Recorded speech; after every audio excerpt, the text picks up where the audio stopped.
All right, everybody. So today we are back with Abel Csabai. Did I get that? Ooh, Ooh, look at that was the best that. so far. Didn't see that coming. Awesome. With another Q&A. So you guys often send in questions on Instagram or in the comments below. We try to get to most of them. So we're going to dive right into it. All right. So first one by Kristen Rigby.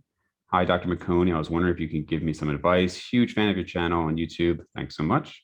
I'm wondering how much I would need to eat to gain muscle without gaining a lot of fat. 5'3", 109 pounds, and was 13% body fat when I had it checked in November. I eat a high protein keto diet, averaging 1,500 calories a day. Recipe metabolism was 1,100 when tested in October. I feel full and satisfied with 1,500, but I'm looking a bit too thin. Please advise. All right. So I will dive into it first and then we'll get your thoughts, Abel. So this is kind of more, I'll just take it generally, right? I mean, I'll try to answer specifically too, but for the first part, I would say is the 1,100 calories as your resting metabolism. I wouldn't put a lot of stock into that. I mean, it's cool to know. I've had that tested as well, where you just kind of lie there. You're not supposed to move pretty much at all. And it's fairly accurate, but the problem is it doesn't really affect what you're like. It's not going to change the decision that you make ultimately, right? Because whatever that is, you still have all of your activity and everything that's going to fluctuate daily, and how you and your body responds to that activity is going to be hugely variable. So I mean, it's a cool thing to know, but it doesn't really, it wouldn't factor into any calculations that I would have.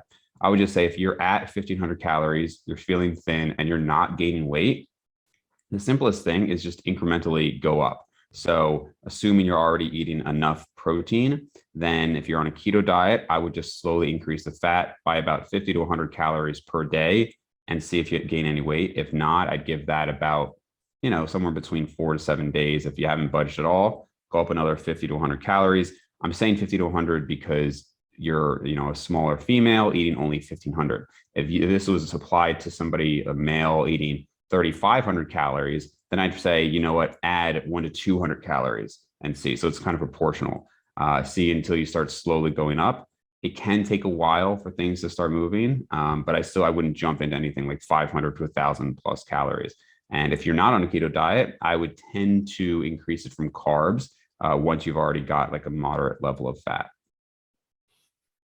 Yeah, yeah. Actually, not that much to add because that's a relatively simple question. I think you answered it really well. Just she was saying something about not how much to eat to not gain much fat or something like that was in there as well. Mm-hmm.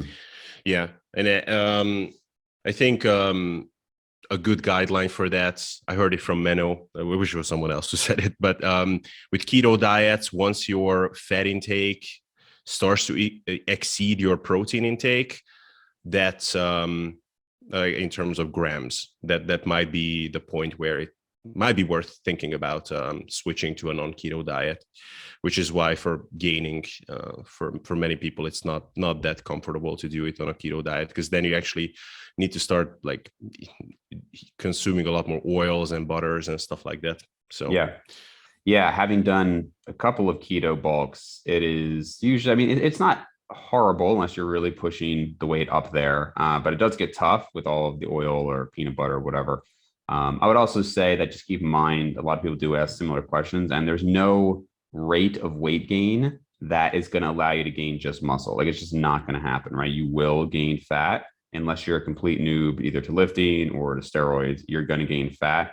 The rate will affect it, sure, but generally speaking, I don't bother with less than, I mean, maybe for a smaller woman, a quarter pound to a half a pound per week on average, but you're starting to get into the realm where it's really hard to even tell if you're actually gaining in that case. Yeah. And lastly, when you're doing keto, you just have to keep in mind that the weight gain will probably show up slower, right? If you're actually eating carbs, you add 50 grams of carbs just from the water weight, that's going to show pretty quickly. Whereas with adding grams of fat, you're really only going to see actual weight gain for the most part. So, all right. So Nevsy80, I noticed that you do a ton of vertical pulling. Do you do any horizontal pulling? I asked because I'm dealing with a shoulder issue badly right now, and I was told that it's from bench and vertical pulls. So I guess first I would just say that I definitely do a lot of horizontal rowing.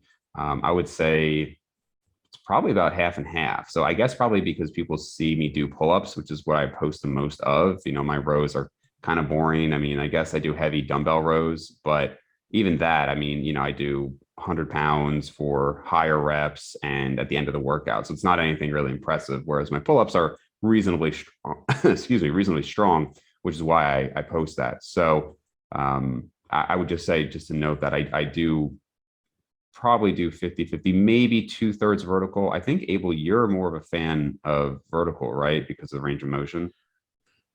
Yeah. And actually, like, I might be reversing my stance on that a little bit at this moment, because I do see some of the things that I missed out on potentially by having biased my training so much towards vertical pulls. But Such as? so if I'm looking at people like Mike Israetel, Steve Hall as well, a lot of these guys who, if anything, I tend to see more horizontal pulls from them. But yeah, probably half and half, like yourself. And I do see, for example, that like the erectors are really well developed in their cases often, which is, squats, deadlift variations, but also some of those bent rows that they are doing.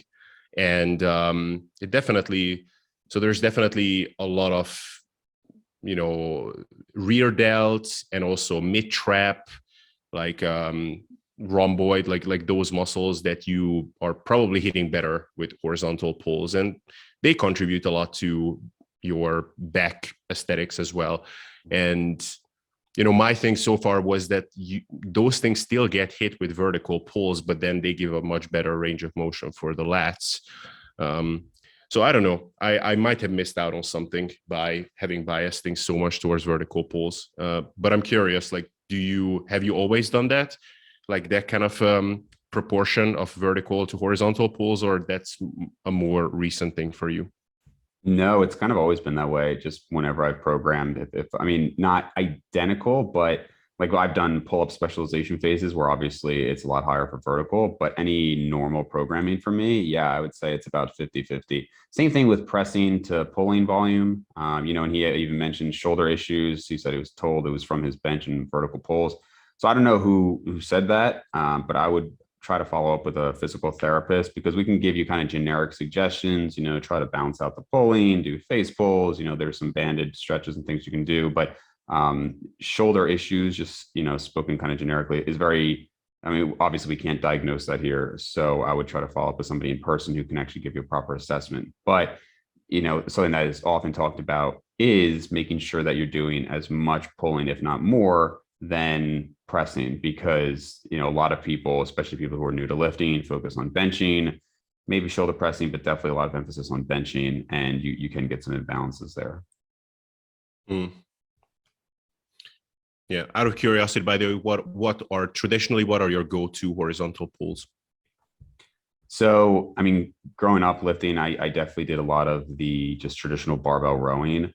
I really don't love those, because I just feel like there's so much effort going into just stabilizing and holding up. I mean, some of my friends, like, we would go pretty heavy. So, you're doing 300-pound barbell rows when you can only deadlift like, a little over 400. And I think Jeffrey Verdi Schofield was talking about that recently, but, and it's just a lot of momentum.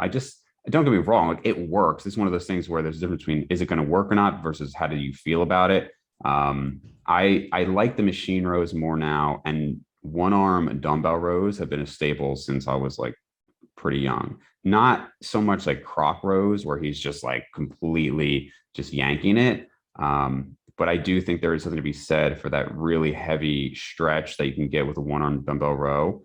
And you can do it pretty much anywhere, which is one of the things I like about it too. So I work out at home twice a week, and just being able to load up. I mean, I have adjustable dumbbells here, so I can load up if I want to, like 150 pounds, and it's pretty useful.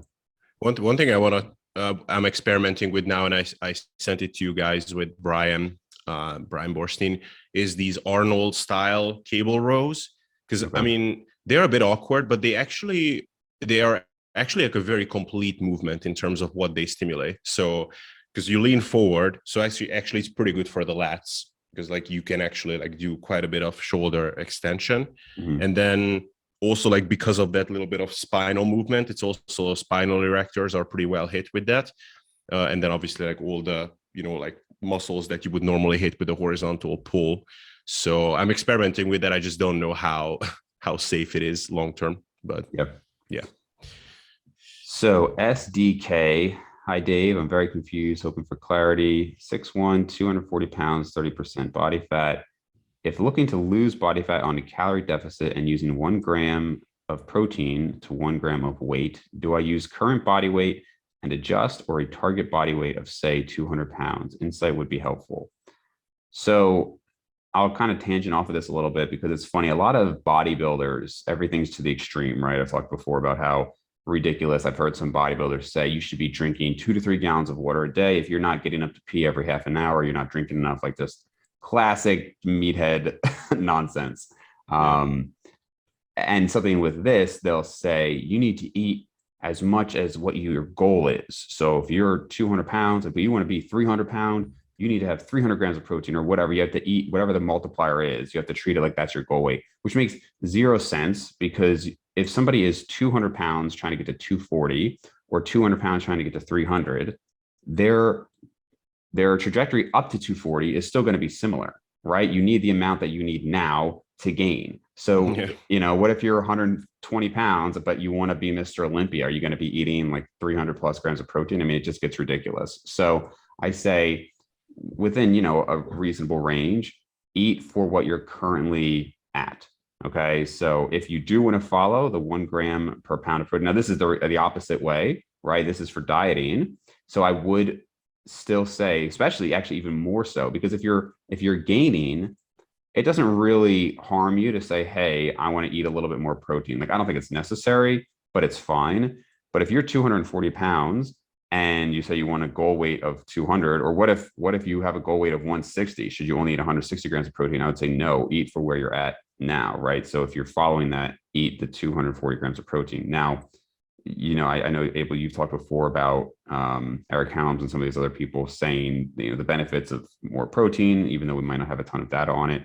I would just say that I would also err on the side of caution with that, could you maintain, if you're 30% body fat, do you need 240 grams of protein? Probably not. But I would still personally rather have somebody eating a higher protein diet and just to maintain muscle as much as possible. If you told me, hey, I'd rather eat 200 grams of protein, I'd say you're almost certainly going to be fine, because you have, that much relative lean body mass if you're 30% body fat. But I do say just keep it straightforward, and I usually go with 1 gram per pound. Yeah. So I will have a somewhat different answer then, because the way I usually go about it is depending on what the person habitually does, I will kind of take that into account. But, so the research basically that we have is like 1.6 grams per kilo. Mm-hmm. So that would be like 0.7 grams per pound. I think that's where like the benefits like basically stop in most research. Like basically, I don't actually think there was even one study. Maybe there were like 1 or 2 in the last couple of years, but that's out of like hundreds. So basically that's where the safe limit is. And then we put like a safety margin on top of that. So that's why you hear the 1.8 grams per kilo or 0.82 grams per pound. So that's I think like a safe minimum to recommend to people. And then what I usually do if someone is like clearly very overweight is that I just kind of go with like a common sense lower multiplier often as a minimum. So like feel free to eat that little if you want. You can, and you can eat more. And then usually I say like plus 50% more protein. So like I wouldn't want someone to eat like 3 grams of protein per kilo, which would be like 1.5 grams per pound. But I think if someone is like actually 30% body fat, I think it would be pretty safe to even recommend something as low as 1.2 grams per kilo. But I wouldn't want to come up with like an exact formula there, because that would be bullshit. Like we don't have any research on like what would you recommend on, based on lean body mass, for example. Like people who say that kind of thing, it could be right, but like we don't have research on that, so that's kind of bull. So like there are studies that's showing between 2.2 I know Eric was part of the one study showing upwards of even 3 grams per kilogram of body weight. And I think that was just that one study. But then I'm pretty sure there's some showing up to about 1 gram per pound of body weight or 2.2 per kilogram. So I would love to check that out if that's actually a case, because there, for example, Eric's study, which he did for his not PhD, that was for his master's, I think. So that's a good example of a study which actually didn't find benefits over like 0.7 grams per pound.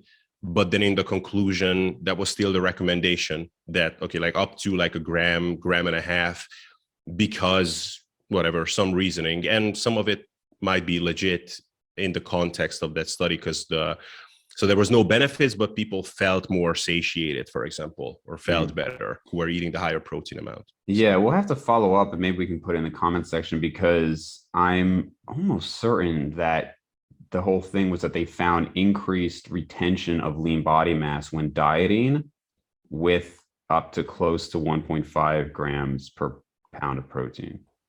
But yeah, let's try to find that, and let's just put it in the show this or in the comments, like, hey, so we checked it, and this is because it could be if it's the case I wasn't aware. Yeah, but yeah, I mean, we'll see. So Wyatt said, oh, this is an interesting one.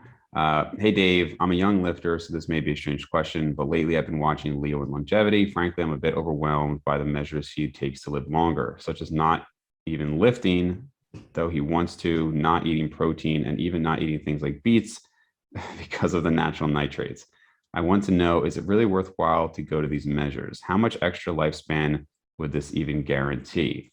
I'm only 16 and I'm lean with a heart rate of 48 beats per minute. So I know I don't need to worry about dying yet, but I have OCD on things like this, and it's been on my mind lately. All right. Yeah. So, can we go into it? All right. So we can talk on a lot here. So for one, how much extra lifespan would this even guarantee? Nothing, right? I mean, there's no guarantees. And I know you're only 16, but hey, bud, I mean, you could die in a car accident tomorrow, not to be dreary, but people die all the time of very random and unfortunate things. So obviously we have no guarantees in life. So juice to the gills and see how big you can get.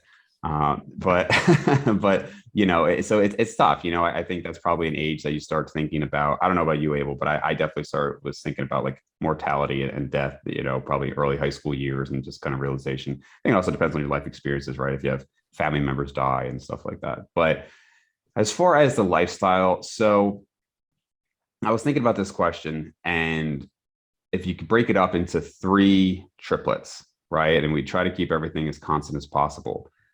I would say, so triplet 1, living, let's say, a standard American lifestyle. They're not really exercising. They're just kind of eating what they want, etc. And I guess you could even break it up into, let's just say 4. So we got quadruplets here. So the first one is just like total crap, right? So if you got that one, let's just call it A, B, C, D. So B, they're just like your normal person, right? You're not really focused on health. You're just kind of living life. You're not really exercising. A is person who's just like a slob, right? So they're smoking, they're drinking, they're eating junk all the time. And then C is somebody who is like a lot of us. So they're working out 3-4 times a week. They're doing cardiovascular exercise a couple of days a week. They're getting a decent step count. You're eating, I mean, let's just cover these. So you're eating a relatively, let's say, whole foods diet, not a lot of processed foods, reasonable, sufficient protein, some healthy fats, right? I mean, not like overly obsessed with it, but healthy fats, high amount of vegetables, fruits, etc. Trying to sleep moderate amount. I mean, you know, 7-8 hours a night. If you can get more, great. Minimizing stress, things like that. And then D is the same as C, but taking every health supplement that you can find any research on, right? Not lifting at all because you're worried about mTOR and things like that. Not having even above 50 plus grams of protein because, again, you're worried about mTOR signaling. You know, taking some of maybe these, not experimental, but some of these supplements that have minimal evidence. Not eating foods that have too much vitamin A and E, because some research shows that, supplementation of vitamin A and E has problems, increased cancer rates and things like that, go into that extreme. So if I were to break all those down, average lifespan for a male is 80, right? Now that's average across the board. So let's just say that person, letter B, that kind of like standard American person is going to be 80.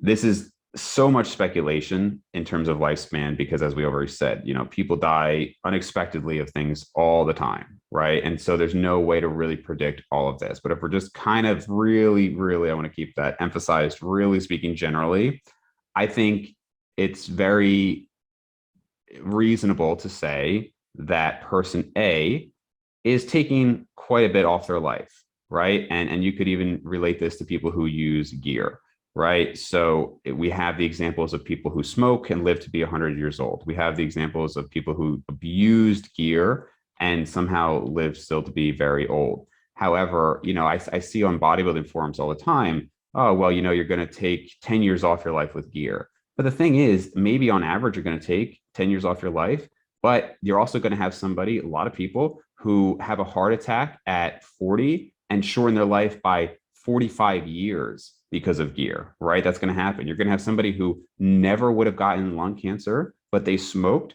And so they died, again, 40 years earlier. So I know a lot of times people, especially younger guys, who try to weigh this whole thing on gear, like, should I, wait, it's worth it for me. I don't want to live to be 90 anyway. If I can live to be 82, but all that time I'm jacked, that's worth it for me.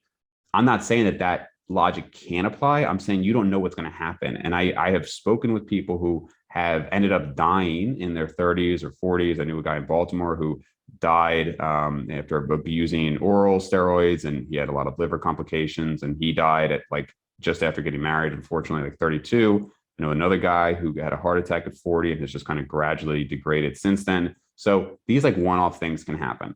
And then you're just trying to put everything in your favor. So I think most people would agree, person A just living like a slob. Obviously, you probably on average take 5, 10, 15 years off of your life. Going from person A to B, B to C, basically being like what a lot of us are, is almost certainly going to extend your lifespan, assuming, again, none of these weird one-off things, right? This is what is preached by most people. And this is where I think most people should focus their efforts. And I certainly understand the OCD with health. I certainly am obsessive about health, just because of my experiences and things I've seen. And so I am very particular, but most people are going to have a much increased lifespan and just quality of life by doing a lot of these things. That last category, personally, I believe is highly speculative. And if we assume that, again, you're going to live to be, let's just say 85, living the way maybe myself or Abel is living, and you told me, hey, you're going to then do all of these extra little things, I would not be surprised to find that if this scenario was somehow played out, that you lived 0.0 years longer. I would not be surprised to find that. I would also not be surprised to find that you lived 3, 4, maybe 5 years longer, depending on the person, depending on how things affected them. Maybe one of these supplements really helped this one issue that this person had. And because of that, and it also depends on, how minor are we getting with the details? I mean, I understand what this guy in his question is saying, because I've seen some of Leo's videos where it's just like, I think very speculative, or he'll say that there's a lot of evidence on this. And it's like, I think there's some evidence on this, but not a lot of long-term evidence for it. I think something maybe in the middle there could be like a vitamin D supplement. I think most people should supplement that. There's some good evidence on fish oil, but there's also plenty of evidence against fish oil. I know he will often quote the Vasipa trials, and it's great. And, I think it's worthwhile to take. But again, there's plenty of evidence to say that if you're eating even just regular fatty fish a few times a week, that's probably going to be fine for most people. And I know I'm really getting into like the weeds here, but I think it's important to address, because I think people can get very obsessive. And the reality is we have a lot of studies on in vitro information, in vitro data. We have some short-term studies. We have studies on mice. We have mechanistic data, but a lot of that is with surrogate markers. We almost none of these speculative supplements have randomized controlled trials over many years in humans to show significant, or even in like monkeys or anything like that. So I would, especially at 16, I would not be worrying about it. I would, if not, avoid eating beets because of the nitrates. I would not be avoiding eating apples because of the higher fructose content. I would not worry about, a little bit too much time at the beach because of the sun. I would just say use a, sunscreen. There are some of these things that I just don't think is really worthwhile for the average person to worry about.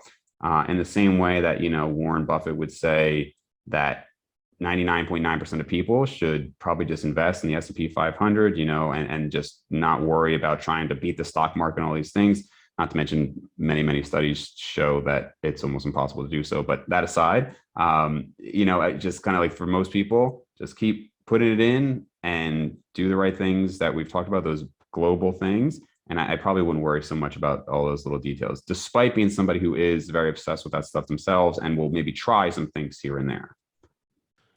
Yeah. So, I mean, obviously not much thing to add from the practical side of things. So I was just thinking about the philosophical aspects of all of this. And I think lifting is actually a pretty good analogy for this because, so the three examples you said, like one person is just standard American diet, like everything is super reckless, shitty, unhealthy lifestyle. The other person is like reasonably healthy like us. And then the third person is really trying to optimize everything. So I guess that would be almost like someone who like doesn't work out at all, or maybe works out but has no idea what they are doing. Second one might be someone who is like us. They are training pretty hard and they are trying to select good exercises and whatever. But we are not the kind of people who like never ever miss a training session, at least at this point. Only doing like the most optimized exercises. Like we're not even using a gym which doesn't have the whatever prime fitness, whatever equipment. And then the third person would be someone who is doing all of that. So like, can I guarantee you that you're going to be like, a lot more jacked if you're doing all of that? Like, no, because like you might just have really shitty genetics and then it just doesn't matter what you're doing. At the same time, though, I wouldn't shit on someone who is doing that because I think at a certain point, it's not actually like, I know some of these health nuts, and actually I used to be one of those when I was 20. And it wasn't actually about being afraid of dying young or something. It was a hobby. Like I just enjoyed tinkering with all of these things and always finding out about another thing that I could avoid or buy or something that could give me an extra little bit of edge. And I think that's how a lot of people are with these things. I think Leo is probably someone who enjoys tinkering with all of that stuff. Yeah. But it's also, so the thing is like, people always talk about longevity, but the thing is that, my biggest fear is not that I would just die sooner. If I had the potential to live up to, let's say 90 and I would die at 70 instead, but I would just, drop dead, just, would not wake up one day and I would just go away peacefully, but I would live a kick-ass life up until that point. Like I would be fine with that. Like, I think a lot bigger fear for me, and I think for most people, is seeing how a lot of older people live. For example, like I see, the grandparents of my wife, like my grandmother when she was still alive, like their last, 10 years is basically always going to the hospital with some bullshit random complication. You don't even understand, like, where did this come from? Like this time, like my wife's father, so my father-in-law, like he tore his freaking bicep while like gardening, like, and like not even doing some like heavy duty stuff. Like he was like brushing up leaves or something and his bicep just tore. And I guess it's because of just, inactivity, never using those muscles. So, and so people have like, these older people who just like cannot even like stand upright. Like sometimes you're like wondering, like, how can you bend over so much and walk? So like, that's how I wouldn't want to live. And so I think living a healthy lifestyle is actually just basically maintaining a pretty high level of functionality and health and just living light until you die. So it's not, did you see that video that's circulating around, which, this man who is supposedly 160 years old, which No. I'm highly doubting. But Yeah, there is this whatever Buddhist monk or somebody. He says that he's 160 years old and he's maintaining that with some special diet, which I'm guessing would be not eating at all, basically. The guy actually looks like he's 160. Probably he isn't, but I would believe it just based on how he looks like.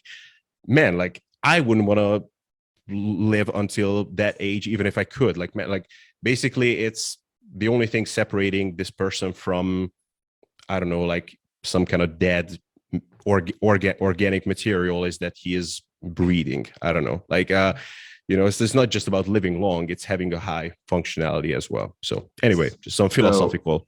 So the number of people who reach 110 is, and I don't remember the exact percentage, but it's basically like, it's like an order of magnitude less basically every 10 years. So the number of people who reach 110 is so far less than the number of people who reach 100. And then the people who reach 120 is dramatically fewer than the people who reach 110. So I would bet just about anything I have that the guy is not even close to 160. No, definitely not.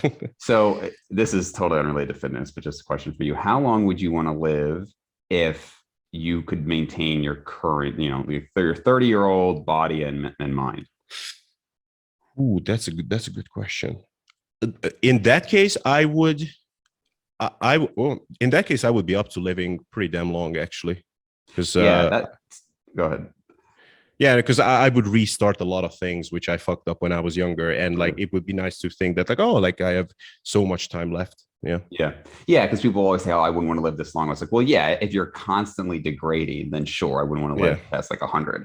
But I'm surprised sometimes. I guess it's just different personalities and ways of thinking about it. But if you said like you're just going to maintain how you are now, I don't know, 10,000, like a very long time. I mean, the only, as long as there was like a self-destruct button where if there's some like World War like 6 and then you're just stuck in like a futuristic concentration camp for like 1,000 years, like exactly. But other than that, obviously I've thought about this question before, so me too. So I don't want to give this person's name because he didn't ask this for the live Q&A, but I think it's an interesting question. So he was basically saying that he looks like this. His brother is significantly more physically impressive, but got started at a younger age. And he didn't get started until, I forget the exact age, but is significantly older. And he said, if I took testosterone for a few cycles, do you think that I could then gain 5 or 10 pounds of muscle that I maybe otherwise would have gained if I started really young and then just maintain that? What do you think? And does that make sense?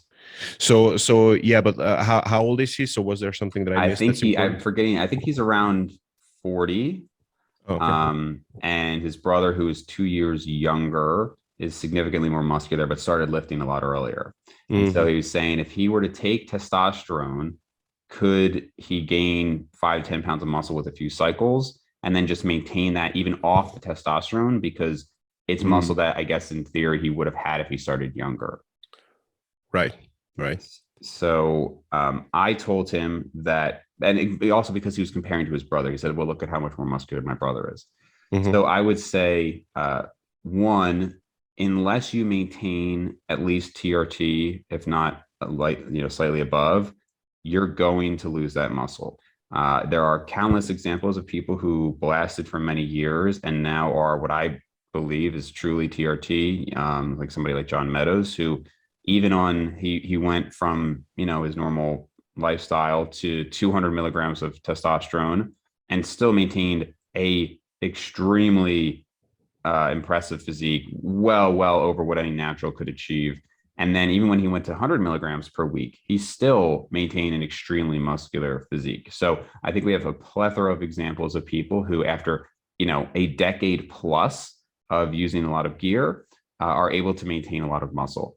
However, there are also countless examples of people who do a cycle, 2 cycles, 3 cycles, etc., who then come off and lose everything. And I mean, that there, again, there's no shortage of those examples.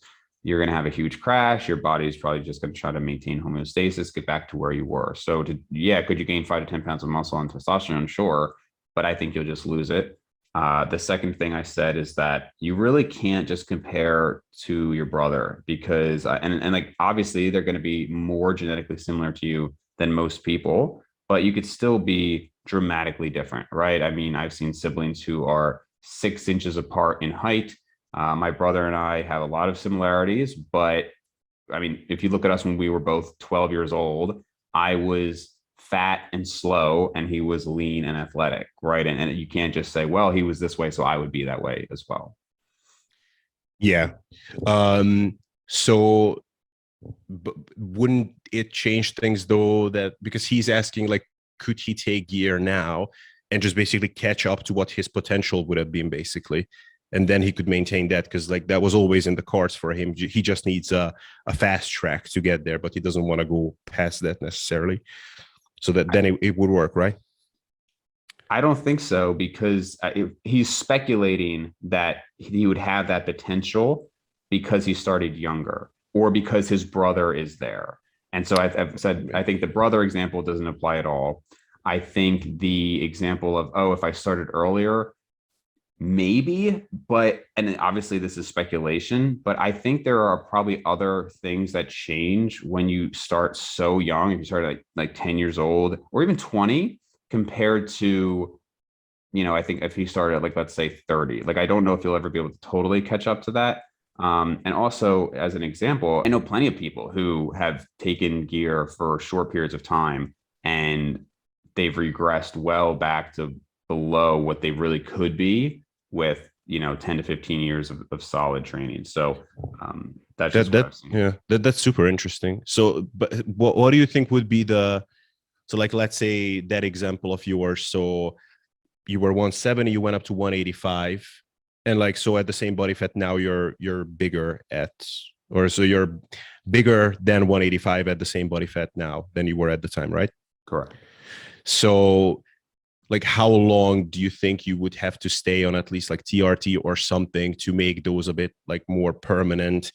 And then you could come off of that, and then you could actually just maintain that as your natty max or whatever, because clearly you have the potential for that. So yeah, I mean, so I don't know if you were to come off completely, I don't know if you could ever maintain above a natural max. I don't know if we've really ever seen it, because there are almost no examples of people who have been on, let's say, for like 10 years, got well above, and then came completely off, right? We have many examples of people who then went to TRT and they maintained above natural levels. But you're asking how long just to maintain what your peak natural level would have been? Yeah. I mean, obviously, I'm completely speculating. So it's an interesting question. So basically, if you were to do a cycle, so if your max potential is 190 at whatever body fat and you're 160 and you used gear to get up to 190, how long would you then have to stay on TRT to be able to come off everything and maintain 190? The problem is that actually, so that actually cannot happen, because like the thing is, I mean, if you could just come off TRT and not go through that dip, right, which will always, so I guess the answer is you would have to go over 185, let's say, if that's your max, or 190, go over that and just hope that when you come off, you will only dip down to 190 or 185 or whatever. Right. And of course you'd never know, because obviously you wouldn't actually know what your natural would have been, right? Like we don't have anything saying, well, this person, we know it's 190. So you're just totally speculating. But I don't see that. I see so many guys who have used gear and then go on TRT and they were so beyond where they would have been. But I'm trying to think, and again, we never know what people are actually on, but I'm trying to think of anybody who was like, hey, I used to use gear and now I'm completely natural, and like where they are. I don't, can you think of examples of that? Like I think Vigorous Steve looked pretty good still, and he wasn't even training, and he came off gear, and he showed his pictures like, oh, look how much I suck. Like I shrank so much. Come off? It wasn't that long. Yeah, he wasn't that, and I think he may still have been on growth hormone or something though. So, yeah, I'm pretty sure he was still on stuff, but that, I'm talking like it could take years. I mean, Mm. you're not going to go and gain 30 pounds of muscle and lose that like immediately. Yeah. Yeah. But over time, I don't know if I can think of many examples. And again, in part because we just don't have many examples. It's very rare to find somebody who was on gear for years and then just like goes completely natural. Mm. Yeah, I don't know if I can think of examples of that. But basically, as a general summary, I would say, yeah, if you go on TRT and maintain those levels, then I think you can maintain well above that. And I know a lot of people who think that they'll think, hey, my plan is to go on gear for a few years and then maintain TRT. I guess you could do it. In general, I obviously don't recommend people going on gear, and I wouldn't use that as an example. But I do think that's probably one of the big temptations of being on TRT, because like if you're like, hey, I just want to do a cycle, well, it's like, oh, it's kind of a waste of your time. I can pretty much guarantee if you do one cycle, it's not going to net you anything. But if you're on TRT, it's probably very tempting to say, hey, twice a year, I'm going to bump up the dose from 150 to 600 milligrams. I'll do that twice a year for 10, 12 weeks. Well, you do that for 5, 6 years. I mean, depending on your response, you could easily have 10, 15 pounds more muscle than you otherwise would. And Yeah. to be fair, would that really be that detrimental to your health? I mean, I try to stay objective with this type of stuff. And I think it would be more negative for your health than not doing it. Yeah. But do I think it would be totally detrimental? Probably not.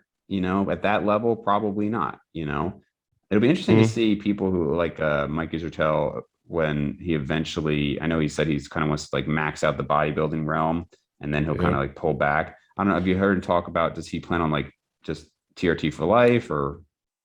Um, so I heard him say that once, that he will be just on TRT and just do a lot of jujitsu and still lift, but not nearly as seriously. In another podcast, I heard him say that he will actually turn into like that guy that I said, the 160-year-old, quote unquote, that he will just do a lot of cardio and he will go down to like 140 pounds or something. Really? So that was earlier than the other thing I heard with the TRT. Okay. So probably he realized that, okay, like that's not realistic. I'm not gonna do that. But I'm so curious because with Jordan Peters, right? That's the name of JP. Peters, Yeah, yeah. He is with him, like you can see that. Yeah, he said that he's gonna like lose a ton of weight, which he did, and he's not using like 5 grams of gear anymore.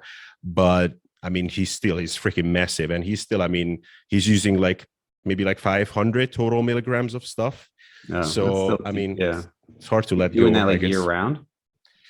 I think so. Like I think he's doing like 250 test, 250 something else, like primo or something Yeah. like that. Interesting. Yeah, I mean, you also got to factor in the body weight, right? I mean, if he's still, what is he, like 5'5" or something, Yeah. 220 plus pounds? I mean, I don't care if you're natural, like that's not going to be healthy. But then you also throw in 500 milligrams of testosterone or 500 milligrams of total anabolics. It's just, that I do think detrimental. So what in my example, I was just like, and again, I really like, don't take this as advice to do this. I'm just saying, if you were like, Abel size, right? Or my size, if you were like 190, 6'1", and you were on TRT and you used like a couple of moderate cycles per year and got up to like 205, right? Or 200, but a little bit leaner, I don't think that would be detrimental to your health. I still think you'd be less healthy. I mean, you could even argue generally smaller people live longer. So you could even argue that, like we talked about that with Steve Hall before, him bulking up to 205, eating 4,000 plus calories a day. He's probably not living if you just want like the longevity plan, that's not it. Right now, I just Yeah. think that given he's natural, he's got a good cardiovascular base, he eats healthy. That's kind of what in my example before, I'm like, I think that's fine. You know what I mean? And I think if you later want to then change, is that really going to be like, is the person who spent their 20s and 30s doing that, but then in their 40s, they maintain a leaner, lighter self, are they going to be worse off at 80 than the person who maintained that lighter, leaner self all the way up until 80? I don't think much. I mean, there's even data to show that people who stop smoking 15 years later, their risk factors are actually similar, still higher, but similar. Sorry, their risk, not risk factors. Their risk is similar to non-smokers, like people who never smoked.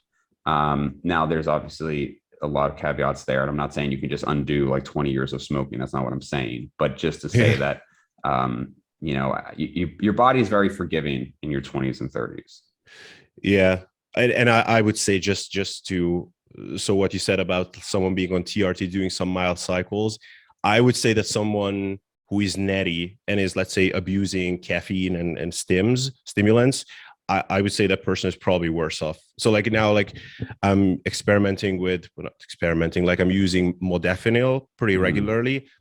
I would guess that that's probably worse for my heart health and whatever than as if I was on anabolics, let's say, on in a moderate dose.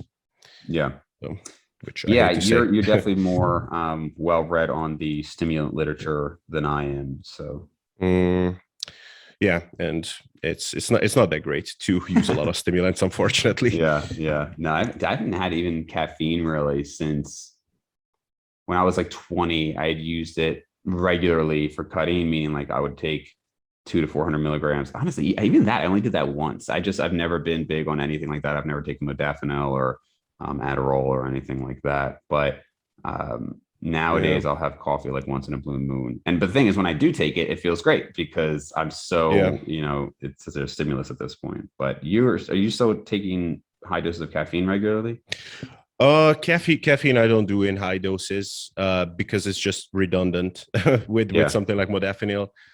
Honestly, like that this is one of those things where I could quit it. Like I quit several times before, but I feel like, man, even if I'm harming my health, I think most people around me would agree that I'm probably better off using it because I'm just a nicer person, more likable, kinder, more forgiving, tolerant, if I'm using some stimulants. So probably it's a good thing still that I'm using it. Interesting. All right. So that is it for the questions. Always feel free to send in more through, like I said, Instagram DMs are usually best. Comment section is good too. We try to save them, go through them. Anything else on your end, Abel? Nope, not that much, or not at all. All right. And so I'll have this on my channel. Abel, where can they find more of you? Yeah, thank you for asking. So SSD Able on YouTube and on Instagram, it's Able to Lift. All right. Thanks.